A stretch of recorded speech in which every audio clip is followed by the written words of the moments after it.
10ನೇ ತರಗತಿ ವಿದ್ಯಾರ್ಥಿಗಳಿಗೆ ಸ್ವಾಗತ. ನೋಡಿ, ಫೆಬ್ರವರಿ 2ನೇ ತಾರೀಕು ನಿಮ್ಮ ಸಮಾಜ ವಿಜ್ಞಾನ ರಾಜ್ಯ ಮಟ್ಟದ ಪೂರ್ವಸಿದ್ಧತಾ ಪರೀಕ್ಷೆ 2 ನಡೆಯಲಿದೆ. ಇದರ ಸಲುವಾಗಿ ನಾವು ಮಾದರಿ ಪ್ರಶ್ನೆ ಪತ್ರಿಕೆ 1 ಮತ್ತು ಅದರ ಉತ್ತರಗಳನ್ನು ನೋಡೋಣ. ನೋಡಿ, ಮೊದಲಿಗೆ ಬಹು ಆಯ್ಕೆ ಪ್ರಶ್ನೆಗಳು. ಮೈಸೂರು ಸಿವಿಲ್ ಸರ್ವಿಸ್ ಪರೀಕ್ಷೆಯನ್ನು ಆರಂಭಿಸಿದ ಮೈಸೂರಿನ ದಿವಾನರು ಕೆ. ಶೇಷಾದ್ರಿ ಅಯ್ಯರ್. ಸ್ವಾತಂತ್ರ್ಯಾನಂತರದ ಭಾರತದಲ್ಲಿ ಭಾಷೆಯ ಆಧಾರದ ಮೇಲೆ ರಚನೆಯಾದ ಮೊದಲ ರಾಜ್ಯ ಆಂಧ್ರಪ್ರದೇಶ. ಅಂತಾರಾಷ್ಟ್ರೀಯ ನ್ಯಾಯಾಲಯದ ಪ್ರಧಾನ ಕಚೇರಿ ಇರುವ ಸ್ಥಳ ಹೇಗ್. ಸಮಾನ ವೇತನ ಕಾಯ್ದೆ ಜಾರಿಗೆ ಬಂದ ವರ್ಷ 1976. ಗಂಗಾ ನದಿಯ ಮುಖಜ ಭೂಮಿಯಲ್ಲಿ ಕಂಡುಬರುವ ಅರಣ್ಯಗಳನ್ನು ಕರೆದಿರುವುದು ಸುಂದರ್ಬನ್ ಅರಣ್ಯ ಅಂತ. ಜಗತ್ತಿನಲ್ಲಿ ಆರ್ಥಿಕ ಯೋಜನೆಗಳನ್ನು ಜಾರಿಗೊಳಿಸಿದ ಮೊದಲ ರಾಷ್ಟ್ರ ಸೋವಿಯತ್ ರಷ್ಯಾ. 20ನೇ ಶತಮಾನದ ಅದ್ಭುತ ಲೋಹ ಅಲ್ಯೂಮಿನಿಯಂ. ಬ್ಯಾಂಕ್ನಲ್ಲಿ ದಿನಕ್ಕೆ ಎಷ್ಟು ಬಾರಿಯಾದರೂ ವ್ಯವಹರಿಸಬಹುದಾದ ಬ್ಯಾಂಕ್ ಖಾತೆಗೆ ಏನಂತೀವಿ? ಚಾಲ್ತಿ ಖಾತೆ. ಇನ್ನು ನೋಡಿ, 2ನೇ ಭಾಗದಲ್ಲಿ ಒಂದೊಂದು ವಾಕ್ಯದಲ್ಲಿ ಉತ್ತರಿಸುವುದು ಇರ್ತದೆ, ಎಲ್ಲದಕ್ಕೂ ಒಂದೊಂದು ಅಂಕ. ಭಾರತದಲ್ಲಿ ಪೋರ್ಚುಗೀಸ್ ಸಾಮ್ರಾಜ್ಯದ ನಿಜವಾದ ಸ್ಥಾಪಕ ಯಾರು? Alfonso D Albuquerque. ದೊಂಬಿಗಳನ್ನು ಹೇಗೆ ನಿಯಂತ್ರಿಸಬಹುದು? ಅಧಿಕಾರಿಗಳ ಸಮಯ ಪ್ರಜ್ಞೆ, ಪೊಲೀಸ್, ರಕ್ಷಣಾ ಪಡೆ, ಕಾನೂನು. ಈಗ ಒಂದೊಂದೇ ಪದ ಪಾಯಿಂಟ್ಸ್ ಬರೆದು ನಿಮಗೆ ಫುಲ್ ಮಾರ್ಕ್ಸ್ ಕೊಡ್ತಾರೆ. ಮೊದಲನೇ ಮಹಾಯುದ್ಧಕ್ಕೆ ತತ್ಕ್ಷಣದ ಕಾರಣವೇನು? ಆಸ್ಟ್ರಿಯಾದ ರಾಜಕುಮಾರ ಆರ್ಕ್ಡ್ಯೂಕ್ ಫ್ರಾನ್ಸಿಸ್ ಫರ್ಡಿನೆಂಡ್ನ ಹತ್ಯೆ. ವಿದೇಶಾಂಗ ನೀತಿ ಅಂದ್ರೇನು? ಒಂದು ರಾಷ್ಟ್ರವು ಅನ್ಯ ರಾಷ್ಟ್ರಗಳೊಡನೆ ವ್ಯವಹರಿಸುವಾಗ ಅನುಸರಿಸುವ ನೀತಿ. ಭಾರತದ ಅತ್ಯಂತ ಎತ್ತರವಾದ ಶಿಖರ ಯಾವುದು? K2 ಅಥವಾ ಗಾಡ್ವಿನ್ ಆಸ್ಟಿನ್. ಹೆಣ್ಣು ಭ್ರೂಣ ಹತ್ಯೆ ಅಂದರೇನು? ಗರ್ಭದಲ್ಲಿರುವ ಹೆಣ್ಣು ಭ್ರೂಣವನ್ನು ಕೊಂದು ಹಾಕುವುದು. ಪ್ರತಿ ವರ್ಷ ಮಾರ್ಚ್ 15 ವಿಶ್ವ ಗ್ರಾಹಕರ ಹಕ್ಕುಗಳ ದಿನ ಎಂದು ಏಕೆ ಆಚರಿಸಲಾಗುತ್ತದೆ? ಅಮೆರಿಕದ ಅಧ್ಯಕ್ಷರಾಗಿದ್ದ ಜಾನ್ ಎಫ್ ಕೆನಡಿ ಅಲ್ಲಿನ ನಾಗರಿಕರಿಗೆ ಸಂರಕ್ಷತೆ, ಮಾಹಿತಿ, ನಿವೇದನೆ ಮತ್ತು ಪರಿಹಾರ ಎಂಬ 4 ಹಕ್ಕುಗಳನ್ನು ನೀಡುವ ವಿಧೇಯಕವನ್ನು ಅಂಗೀಕರಿಸಿದರು ಅವತ್ತು. ಅದಕ್ಕಾಗಿ ಅದನ್ನು ಆಚರಿಸಲಾಗ್ತದೆ. ಹಸಿರು ಕ್ರಾಂತಿ ಅಂದ್ರೇನು? ಆಹಾರ ಧಾನ್ಯಗಳ ಉತ್ಪಾದನೆಯಲ್ಲಿ ಆದಂತಹ ಶೀಘ್ರ ಪ್ರಗತಿ. ಇನ್ನು 3ನೇದು ನೋಡಿ, 2 ರಿಂದ 4 ವಾಕ್ಯಗಳಲ್ಲಿ ಉತ್ತರಿಸುವುದು. ನಿಶಸ್ತ್ರೀಕರಣವು ಪ್ರಚಲಿತ ಜಗತ್ತಿಗೆ ಅವಶ್ಯಕವಾಗಿದೆ, ವಿವರಿಸಿ. ಇಲ್ಲಿ ನೋಡಿ, ನಿಮಗೆ ಚಾಯ್ಸ್ ಇರ್ತದೆ. ಅಥವಾ ವಿಶ್ವ ಆರೋಗ್ಯ ಸಂಸ್ಥೆಯು ಮಾನವರ ಆರೋಗ್ಯ ಸುಧಾರಿಸುವಲ್ಲಿ ಪ್ರಮುಖ ಪಾತ್ರ ವಹಿಸುತ್ತದೆ, ವಿವರಿಸಿ. ನೋಡಿ, ಮೊದಲನೇದು ಉತ್ತರ ಫಸ್ಟ್ ಕೊಟ್ಟಿದ್ದಾರೆ. ನಿಶಸ್ತ್ರೀಕರಣವು ಪ್ರಚಲಿತ ಜಗತ್ತಿಗೆ ಅವಶ್ಯಕವಾಗಿದೆ, ವಿವರಿಸಿ. ವಿಶ್ವದಾದ್ಯಂತ ಭಯ ಸೃಷ್ಟಿ, ಯುದ್ಧದ ಸಂಭವನೀಯತೆ, ವಿಶ್ವಶಾಂತಿಗೆ ಸ್ಥಾಪನೆಯ ಅಡ್ಡಿ, ಆರ್ಥಿಕ ನಷ್ಟ, ಆರ್ಥಿಕ ಸ್ಥಿರತೆ, ಶಸ್ತ್ರಾಸ್ತ್ರಗಳ ತೀವ್ರ ಪೈಪೋಟಿಯನ್ನು ನಿಲ್ಲಿಸಲು. ನೋಡಿ, ಯಾವುದಾದ್ರೂ 4 ಬರೀಬೇಕು ಇದರಲ್ಲಿ, ಇಷ್ಟಕೊಂಡ ಇದ್ದಾವೆ. ಆಮೇಲೆ ಅಥವಾ ಪ್ರಶ್ನೆ ಉತ್ತರ ಕೂಡ ಇಲ್ಲಿದೆ ನೋಡಿ. ಕಾಲರಾ, ಪ್ಲೇಗ್, ಮಲೇರಿಯಾ, ಸಿಡುಬು, COVID-19 ತೊಡೆದುಹಾಕಲು, ಏಡ್ಸ್ನ ಕ್ಯಾನ್ಸರ್ಗಳ ರೋಗಗಳ ನಿರ್ಮೂಲನೆಗೆ ಪ್ರಯತ್ನ, ಸಿಡುಬು ರೋಗದ ನಿವಾರಣೆ, ಜನಸಂಖ್ಯಾ ಸ್ಫೋಟ, ಪರಿಸರ ರಕ್ಷಣೆ. ಯಾವುದಾದ್ರೂ 4 ಬರೆದ್ರೆ ಸಾಕು. ಇನ್ನು ಅಸಂಘಟಿತ ವಲಯದ ಕೆಲಸಗಾರರು ಎದುರಿಸುತ್ತಿರುವ ಸಮಸ್ಯೆಗಳಾವುವು ಅಥವಾ ಪರಿಸರ ಮಾಲಿನ್ಯಕ್ಕೆ ಕಾರಣಗಳಾವುವು?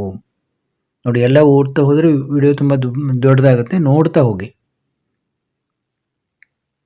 ನೋಡಿ, ಇದು ಮೊದಲನೇ ಉತ್ತರ, ಇದು ಅಥವಾ ಉತ್ತರ. ಇನ್ನು ಟರ್ಕರು ಕಾನ್ಸ್ಟಾಂಟಿನೋಪಲ್‌ನ್ನು ವಶಪಡಿಸಿಕೊಂಡದ್ದು ಭಾರತಕ್ಕೆ ಹೊಸ ಜಲಮಾರ್ಗವನ್ನು ಕಂಡುಹಿಡಿಯಲು ಹೇಗೆ ಕಾರಣವಾಯಿತು? ನೋಡಿ ಉತ್ತರ. ಜುನಾಗಢ್ ಭಾರತ ಒಕ್ಕೂಟಕ್ಕೆ ಹೇಗೆ ವಿಲೀನಗೊಂಡಿತು?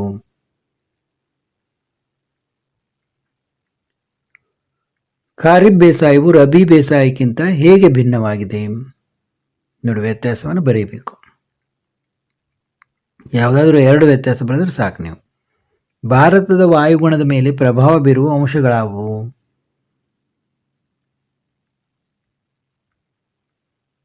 ಪ್ರತ್ಯಕ್ಷ ತೆರಿಗೆ ಮತ್ತು ಪರೋಕ್ಷ ತೆರಿಗೆಗಳ ನಡುವಿನ ವ್ಯತ್ಯಾಸಗಳೇನು?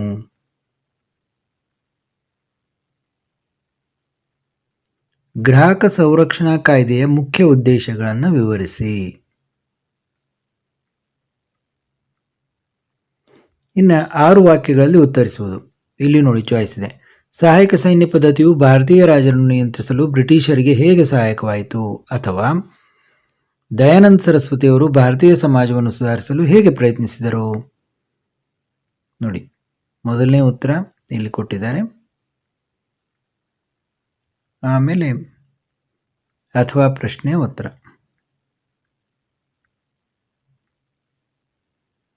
ಎಲ್ಲ ಪಾಯಿಂಟ್ಸ್ ಆಗಿ ಬರೀಬೇಕು ನೀವು ಪರೀಕ್ಷೆಯಲ್ಲೂ. ಉದ್ಯಮಿಗಳ ಗುಣಲಕ್ಷಣಗಳಾವುವು ಅಥವಾ ಅಂಚೆ ಕಚೇರಿಗಳು ನೀಡುವ ಬ್ಯಾಂಕಿಂಗ್ ಸೌಲಭ್ಯಗಳು ಯಾವುವು? ಯಾವುದಾದ್ರೂ ಒಂದು ಬರೆಯೋದು.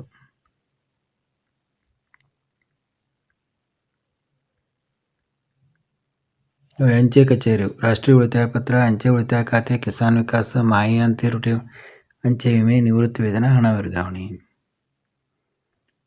ಮಣ್ಣಿನ ಸವೆತವನ್ನು ತಡೆಗಟ್ಟುವ ವಿಧಾನಗಳಾವು ಅಥವಾ ಅರಣ್ಯಗಳ ಉಪಯೋಗಗಳಾವು? ನೋಡಿ, ಎಲ್ಲದಕ್ಕೂ ಚಾಯ್ಸ್ ಇದೆ ಇಲ್ಲಿ.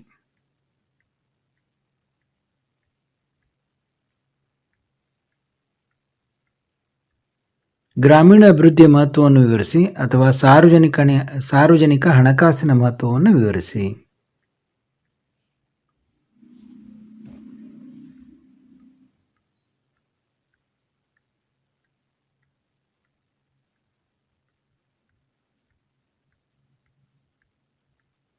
ಚಿಕ್ಕದೇವರಾಜ ಒಡೆಯರ್ರವರ ಸಾಧನೆಗಳನ್ನು ವಿವರಿಸಿ. ನೋಡಿ, ಸಾಕಷ್ಟು ಸರಿ ಕೇಳಿದ್ದಾರೆ. ಜವಾಹರ್ಲಾಲ್ ನೆಹರೂರವರು ನವಭಾರತದ ಶಿಲ್ಪಿ ಎಂದು ಗುರುತಿಸಲ್ಪಟ್ಟಿದ್ದಾರೆ, ಸಮರ್ಥಿಸಿ.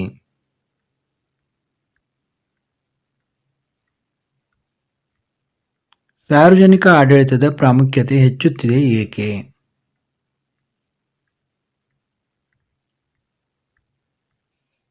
ಇತ್ತೀಚಿನ ದಿನಗಳಲ್ಲಿ ಅಸ್ಪೃಶ್ಯತೆ ಆಚರಣೆ ಕಡಿಮೆಯಾಗುತ್ತಿದೆ ಏಕೆ?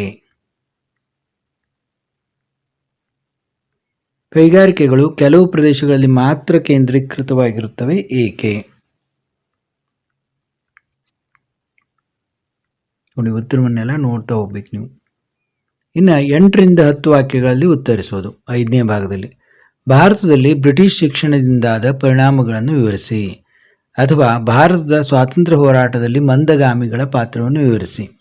ನೋಡಿ, 8 ರಿಂದ 10 ವಾಕ್ಯಗಳಲ್ಲಿ ಬರೆಯುವಂಥ ಪ್ರಶ್ನೆಗಳನ್ನು, ಕೆಲವೊಂದು ಪ್ರಶ್ನೆಗಳನ್ನು ನೀವು ಸರಿಯಾಗಿ ಇದನ್ನು ಮಾಡಿಕೊಂಡ್ರೆ ಅದೇ ಪದೇ ಪದೇ ಬರ್ತಾ ಇರ್ತವೆ, ಆರಾಮಾಗಿ ನೀವು ಬರೀಬೋದು. ಒಂದು 3-4 ಕ್ವಶನ್ ಪೇಪರ್ನಲ್ಲೂ ಚೆನ್ನಾಗಿ ಇದನ್ನು ಮಾಡ್ಕೋಬೇಕು ನೀವು. ನೋಡಿ, ಮಂದಗಾಮಿಗಳ ಪಾತ್ರ. 1857 ದಂಗೆಯು ವಿಫಲವಾಗಲು ಕಾರಣಗಳೇನು? ಇತ್ತೀಚಿನ ದಿನಗಳಲ್ಲಿ ಭಾರತದಲ್ಲಿ ಮಹಿಳೆಯರ ಸ್ಥಾನಮಾನ ಸುಧಾರಿಸುತ್ತದೆ ಏಕೆ? ನೋಡಿ, ಎಸ್ಸೆ ಬರೀಲಿಕ್ಕೂ ನಿಮಗೆ ಅನುಕೂಲ ಆಗ್ತದೆ. ಇವನ್ನೆಲ್ಲ ಇಂಥವು ವಿಷಯಗಳನ್ನು ಓದ್ಕೊಂಡಿಟ್ಕೋಬೇಕು. ಭೂಕಂಪನದಿಂದ ಉಂಟಾಗುವ ಪರಿಣಾಮಗಳನ್ನು ಎದುರಿಸಲು ತೆಗೆದುಕೊಳ್ಳಬಹುದಾದ ಮುನ್ನೆಚ್ಚರಿಕೆ ಕ್ರಮಗಳನ್ನು ವಿವರಿಸಿರಿ. ನೋಡಿ, ಇನ್ನು ನಿಮಗೆ ನೀಡಿರುವ ಭಾರತ ನಕ್ಷೆಯಲ್ಲಿ ಈ ಕೆಳಗಿನ ಯಾವುದಾದರೂ 5 ಗುರುತಿಸುವುದು. ನೋಡಿ, ಪ್ರತಿ ವರ್ಷ ಇರುತ್ತೆ. ಕೆಲವೊಂದು ಇಂಪಾರ್ಟೆಂಟ್ ಇವೆ, ನಿಮ್ಮ ಲಾಸ್ಟ್ ಲೆಸನ್ನಲ್ಲಿ ಇದ್ದಾವೆ. ಅವನ್ನೆಲ್ಲ ನೀವು ಗುರುತಿಸ್ಲಿಕ್ಕೆ ಪ್ರಾಕ್ಟೀಸ್ ಮಾಡಬೇಕು.